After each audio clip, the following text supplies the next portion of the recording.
Muy bien, vamos a iniciar con el primer panel del seminario.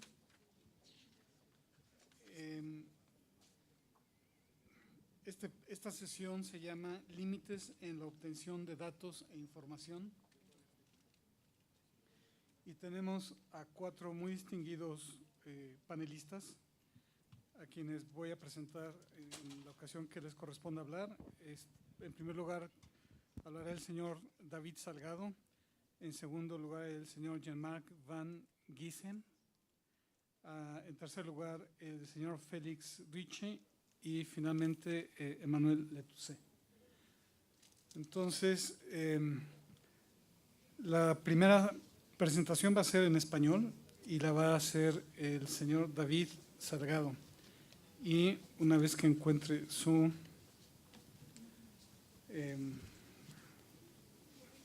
semblanza,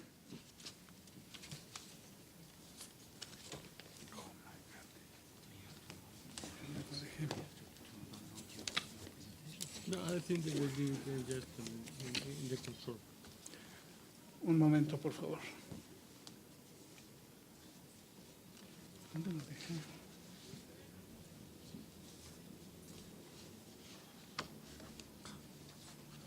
Este es como que...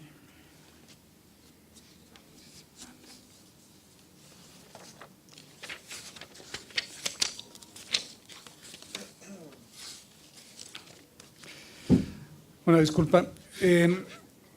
David Salgado es doctor en Ciencias Físicas por la Universidad Autónoma de Madrid y licenciado en Ciencias Físicas por la Universidad Autónoma también de Madrid y en Ciencias Matemáticas por UNED, que no entendí qué era. UNED. Universidad Nacional de Educación a Distancia. Gracias. Él ha trabajado durante varios años en la docencia y en la investigación en física teórica e ingresó en 2008 al Cuerpo Superior de Estadísticos del Estado de España y ha trabajado en el INE de España desde entonces. Ha desarrollado labores vinculadas a la metodología de la producción estadística oficial en la Subdirección General, me imagino es SG, de la difusión estadística, también metodología y técnicas estadísticas y la unidad de apoyo de la Dirección General de Metodología, Calidad y Tecnologías de la Información y Comunicación, TIC. En la actualidad es jefe de área del Departamento de Metodología y Desarrollo de Producción Estadística, profesor asociado del Departamento de Estadística e Investigación Operativa de la Facultad de Matemáticas de la Universidad Complutense en Madrid y editor asociado de la revista internacional Journal of Official Statistics. Su área de trabajo se centra en la modernización e industrialización de la producción estadística oficial, me imagino que es con el GSVPM, y actualmente en el contexto del sistema estadístico europeo coordina el paquete de trabajo de datos de telefonía móvil del proyecto europeo ISS-Net on Big Data, siendo además miembro del ISS Task Force on Big Data.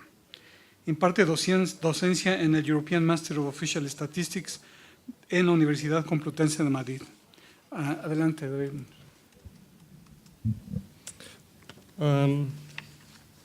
I will just begin with some words in English. With permission and my apologies to my non-Spanish speakers colleagues, I will take the opportunity provided by INEGI and Infotech in using for the first time my mother tongue in speaking about my work in the last 2 years and a half. I guess that my mental translation from English to Spanish will not produce very much noise in my talk, but it is an opportunity that I cannot leave. Así que paso al español. Quisiera empezar por expresar mi más sincero y cálido agradecimiento tanto a INEGI como a Infotech por la invitación en participar en un evento internacional de este calibre, tanto para el Instituto Nacional de Estadística de mi país como para su departamento de metodología para el que trabajo, como para mi persona. Es verdaderamente un privilegio estar en México compartiendo nuestra experiencia en los proyectos de Big Data para la producción de estadísticas oficiales. Con esto quisiera, a ver si se puede proyectar, por favor, la presentación en las pantallas, si podría empezar.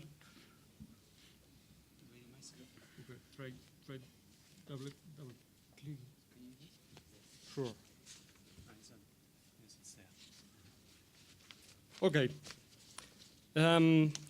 Perfecto. Mi contribución al seminario no se centrará en proporcionar soluciones, consejos o recomendaciones acerca del uso de estas nuevas fuentes de Big Data para la producción de estadísticas oficiales, sino en los retos que hemos encontrado en nuestra experiencia en la participación en los proyectos europeos del Sistema Estadístico Europeo para utilizar estas nuevas fuentes de datos.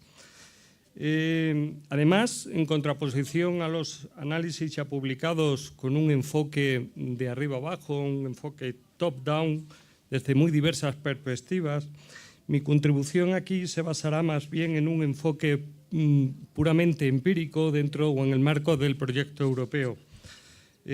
Básicamente lo que quiero mostrar es, una vez que decidimos intentar construir o producir estadísticas oficiales con estas nuevas fuentes de datos, realmente a qué nos estamos enfrentando.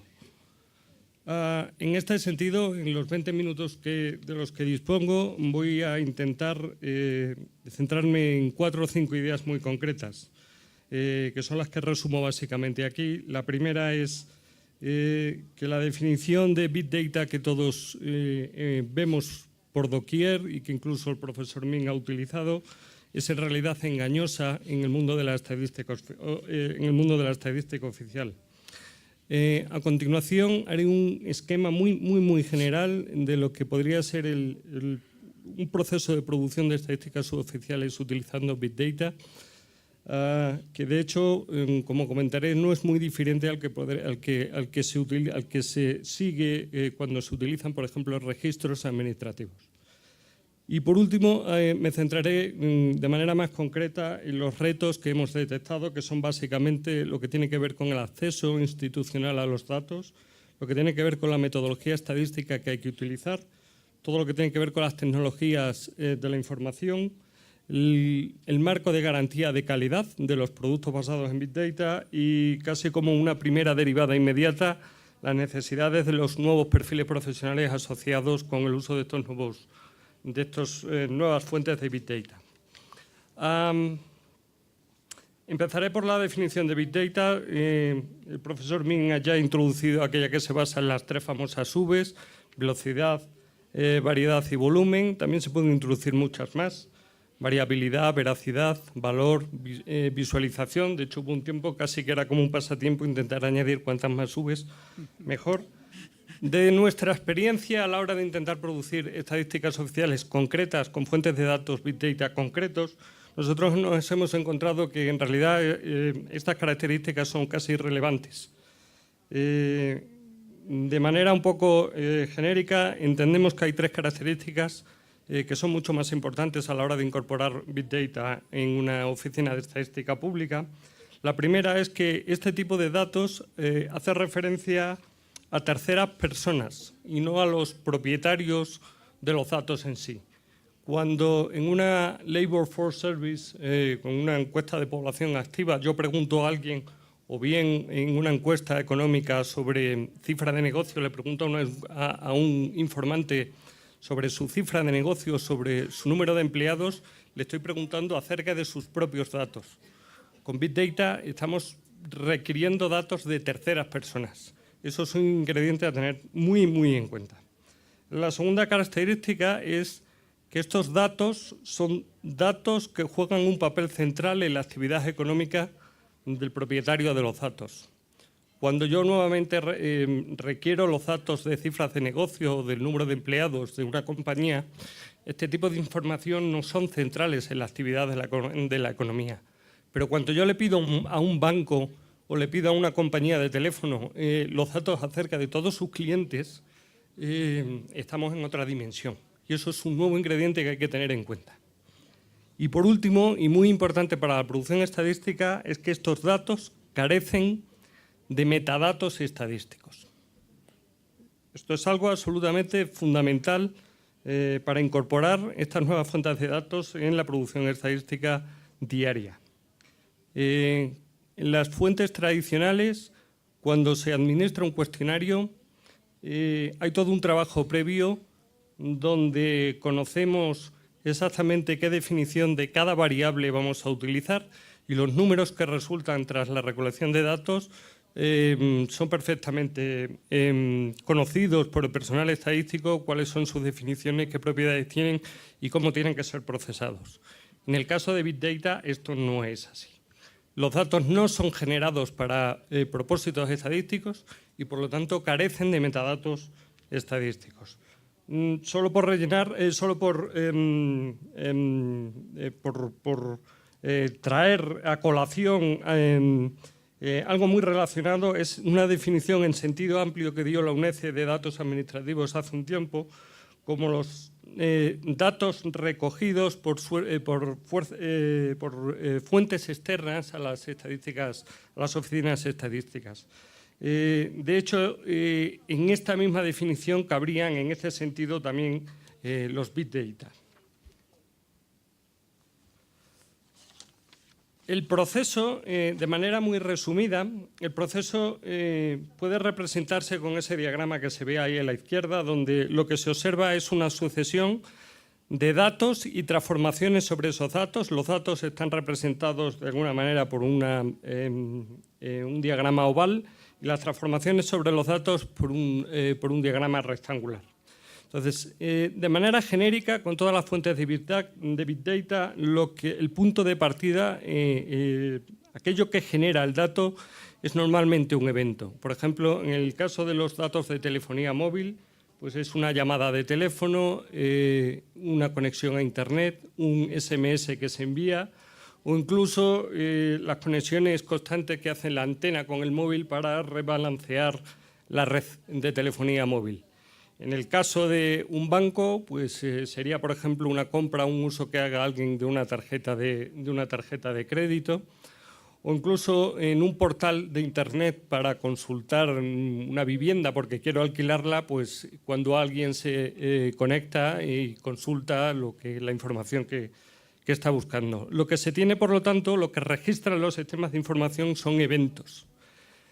Y una característica muy importante de estos conjuntos de datos es que no están preparados para ser explotados estadísticamente. Eso es absolutamente fundamental, porque ahora lo siguiente es la necesidad de un preprocesamiento de esos datos y prepararlos para que el personal estadístico de una oficina pública pueda generar a partir de ellos un producto oficial. Una vez que ese preprocesamiento tiene lugar, tenemos por lo tanto un conjunto de datos donde ya hemos identificado la unidad estadística, ya sea la persona, el establecimiento, la empresa, grupo de empresas, cuenta de cotización de la Seguridad Social, la unidad estadística de la población finita que queremos analizar. A continuación, suele haber un proceso de agregación de estos datos en dominios de la población, no solo territoriales, sino agrupaciones, por ejemplo, por actividad económica o por características sociodemográficas. Hay algún tipo de agregación, de tal manera que lo que tenemos es un conjunto de datos agregados. Nos pueden dar, por ejemplo, el número de llamadas de teléfono en cada celda de 1 kilómetro cuadrado en todo el territorio de México, cada 15 o 20 minutos, cada 15 o 30 minutos, o el número de transacciones bancarias en una desagregación temporal como esa, o bien atendiendo a códigos de actividad económica. Y a partir de ahí llega un último proceso que es absolutamente fundamental, que es conectar ese conjunto de datos con la población finita, la población objetivo, the target population, que nosotros queremos analizar. De hecho, como comentario personal, diré que es mucho más crítico de lo que puede parecer y es una de las cosas que desde el punto de vista de la metodología está parando en la inclusión del Big Data en la producción estadística oficial. Una vez que tenemos esa visión general del proceso, vamos con cada uno de los retos más importantes que hemos detectado en nuestra experiencia. La primera hace referencia al acceso institucional. Si queremos convertir esta fuente de Big Data en una fuente para la producción de productos estadísticos oficiales, necesitamos un acceso constante de carácter institucional a estas fuentes de Big Data. ¿Qué impide esto? Bueno, pues nosotros hemos detectado, sin entrar mucho en detalle, que seguro que mis colegas van a dar mucho más detalles que yo. Los primeros son las cuestiones legales. Hemos llegado incluso a detectar cómo, incluso teniendo el soporte legal y jurídico de la Ley Nacional de Datos para que el INE requiera datos de una fuente Big Data, por ejemplo, datos de telefonía móvil o transacciones bancarias, e incluso el reconocimiento en la ley de la obligación por parte del informante de proporcionar este tipo de datos, aún así no hemos sido capaces de tener acceso a estos datos. Yo creo que ha habido una transparencia del profesor Min que viene muy a colación, donde hay ese shift del poder desde los gobiernos a las grandes compañías que tienen estas capacidades con los datos. También hemos detectado que se detecta cierta colisión entre la legislación puramente estadística y las legislaciones sectoriales, por ejemplo, en el mundo de las telecomunicaciones, en el mundo financiero o en la rama de actividad de la que estamos requiriendo los datos. Y eso incluso hay un tercer ingrediente que es la Ley General de Protección de Datos. Y en la experiencia que hemos tenido no solo en España, sino en Europa, lo que hemos detectado es que las Data Protection Agencies en toda Europa van a jugar un papel fundamental a la hora de que los INEs o que las oficinas estadísticas puedan acceder a este tipo de datos. Un siguiente punto que tiene que ver con el acceso institucional son las características de los datos. Algo he dicho ya al principio, sigo añadiendo. Los datos tradicionales normalmente se crean una vez que nosotros los requerimos. Las fuentes Big Data se caracterizan porque los datos están generados antes de que nosotros incluso sepamos para qué podemos utilizarlas. Entonces, el diseño de la producción cambia radicalmente. Junto con esto hay una nueva característica que es el uso para muchos propósitos de estos datos. Tomando, por ejemplo, el ejemplo de los datos de telefonía móvil, los datos de telefonía móvil pueden ser útiles no solo para producir estadísticas de población, también para estadísticas de turismo, también para estadísticas laborales. En los datos tradicionales, cuando se aborda un informante y se le requieren los datos, la ley obliga a explicarle claramente y hacerle explícito exactamente para qué tipo de operación estadística debidamente incluida en el Plan Nacional de Estadísticos o europeo, tanto nacional como europeo, se va a hacer uso de esos datos. Y no se puede hacer uso de esos datos para ninguna otra operación estadística. En el caso de Big Data, evidentemente eso es una limitación, porque esos datos tienen mucho valor para muchos tipos de operaciones estadísticas. Y por último, menciono aquí la cuestión de las condiciones de acceso a los datos. Por la necesidad de este preprocesamiento que he dicho antes, una de las cosas a las que nos hemos enfrentado es que conseguir estos datos cuesta dinero. No es lo mismo administrar un cuestionario y responder a un cuestionario, aunque sea el del censo, que es probablemente de los más amplios, que transmitir o que ceder terabytes de información desde un informante o desde una compañía a una oficina de estadística. Se requiere el uso de una infraestructura, se requiere el uso de personal especializado, ingenieros. La cuestión no es sencilla.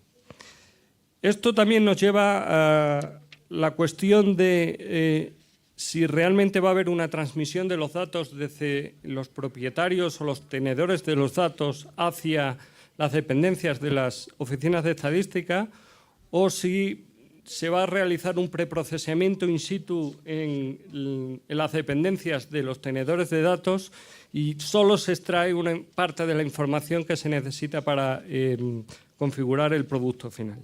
En cualquier caso, yo creo que hay una idea que a mí me parece fundamental para conseguir este acceso institucional y que debemos, yo creo que las oficinas de estadística todo el mundo ir asumiendo, es que los tenedores y generadores de datos van a ser parte del proceso de producción de estadísticas oficiales.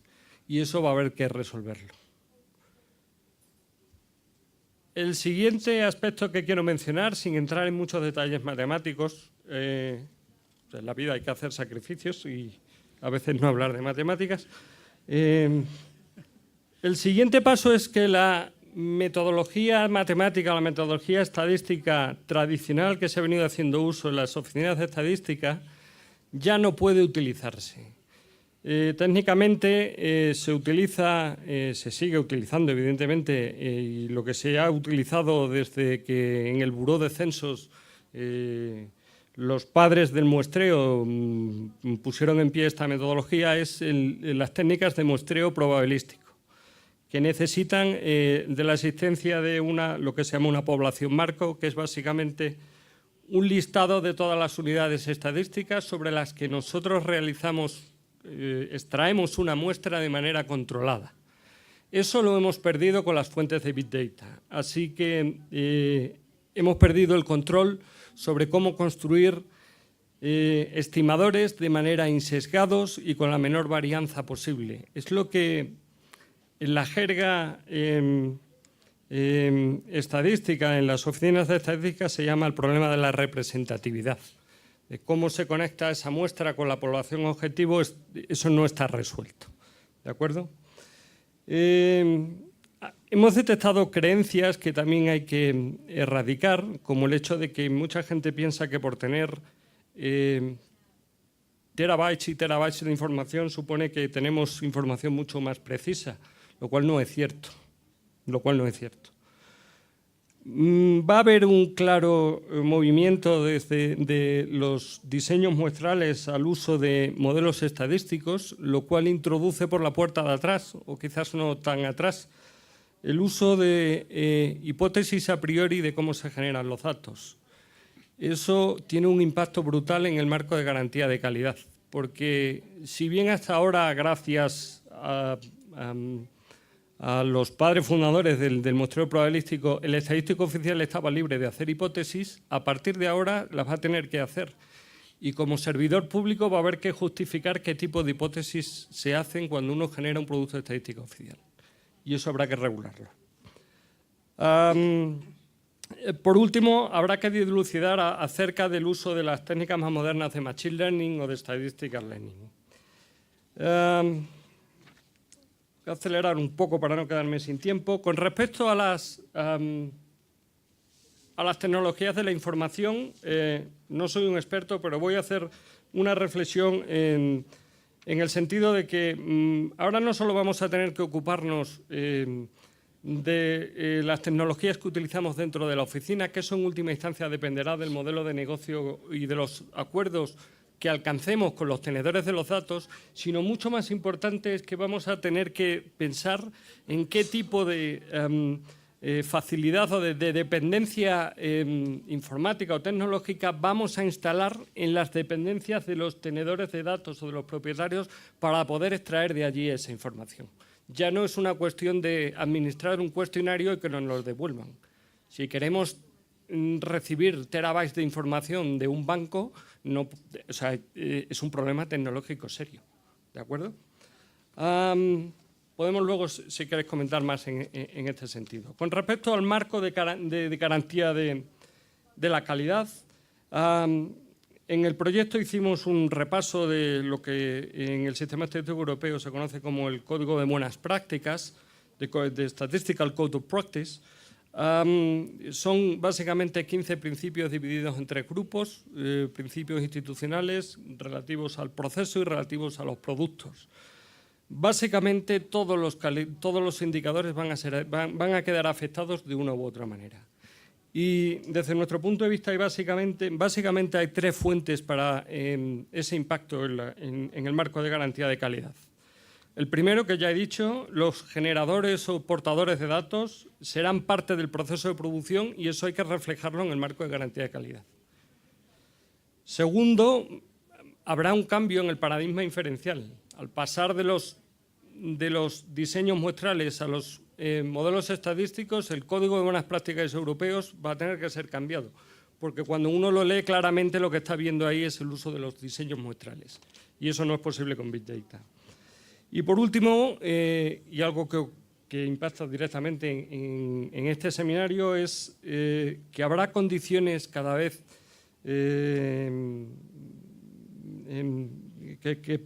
que pongan más retos por delante acerca del control del secreto estadístico. O sea que por muchos Big Data que utilizamos, la anonimización, la privacidad y la confidencialidad de los datos de los ciudadanos tiene que quedar asegurada por cualquier oficina de estadística.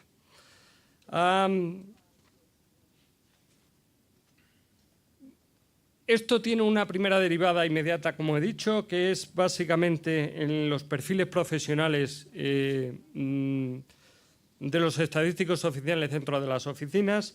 Nosotros entendemos que básicamente para un proceso de producción como el que se nos viene encima se necesitan 3 perfiles astutamente combinados.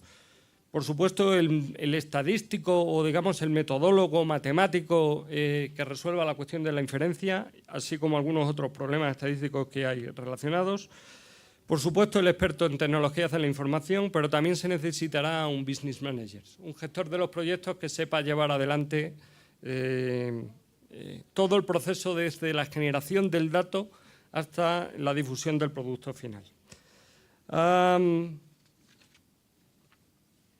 Y ya para terminar, hago una semblanza muy general de cuáles son estos proyectos europeos en los que hemos estado interviniendo. El primero es este proyecto que se llama ISSnet on Big Data. Si en Google o en cualquier otro buscador ponéis eso, casi el primero y el segundo resultado es precisamente toda la información que hay toda la información pública respecto a este proyecto. Es un proyecto que congregó a 22 instituciones estadísticas de Europa, 20 países.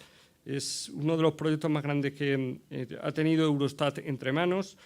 Hubo 9 paquetes de trabajo donde los 5 primeros se dedicaban a investigar fuentes de Big Data concretas, como son las online job vacancies, las ofertas de empleo que había en la red.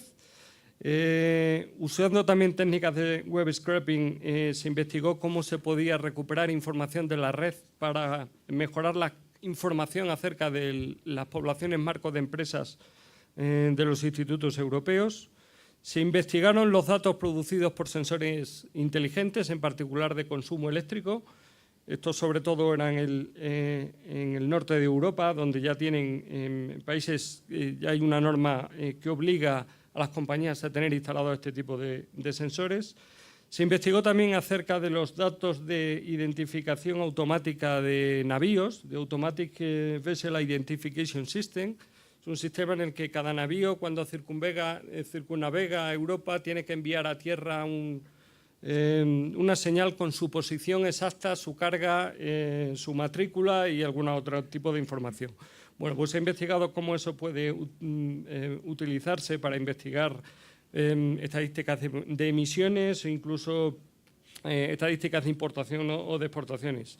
El paquete de datos de telefonía móvil que coordinamos en España, y luego cómo se podían producir early estimates usando algunas otras variables. Pues, por ejemplo, se ha conseguido reducir una predicción del GDP, una predicción del Producto Interior Bruto utilizando traffic loops en 45 días. el otro paquete de trabajo, el siguiente paquete de trabajo, lo que investigaba era cómo combinar todas estas fuentes de Big Data para la agricultura, para la población, para el turismo. Y luego 2 paquetes, uno especializado en la difusión, sobre todo de estos resultados, y por último de metodología, intentando extraer unos nuevos principios metodológicos para este tipo de datos. El siguiente proyecto, que empezará ahora en noviembre, este terminó en mayo y ya Eurostat se dio buena prisa para poner en marcha el siguiente. Vuelve, ahora creo que de hecho hay más países, creo que hay 24 países dentro de la Unión Europea, somos 28, o sea que son casi todos. Y ahora, básicamente, hay 3 partes del proyecto. En una primera se investigará cómo estas fuentes de datos se pueden llevar a la implementación en producción para productos oficiales concretos. Se seguirán investigando nuevos pilotos, aparte de los datos de telefonía móvil, para los que no tuvimos éxito al conseguir los datos. Se incluyen también los datos de transacciones, cómo se puede utilizar algo más transversal para el turismo, y se sigue con la metodología y la calidad. Y por último, hay una última parte, que es lo que Eurostat ha venido a llamar Trusted Smart Statistics, que es el siguiente paso natural en el uso de cualquier tipo de fuente digital, de fuente de datos digitales. Y no tiene por qué ser necesariamente Big Data, sino que puede ser cualquier tipo de fuente que pueda utilizarse para generar información y estadísticas oficiales. Y con eso espero haber cumplido los 20 minutos que tenía asignado. Muchas gracias.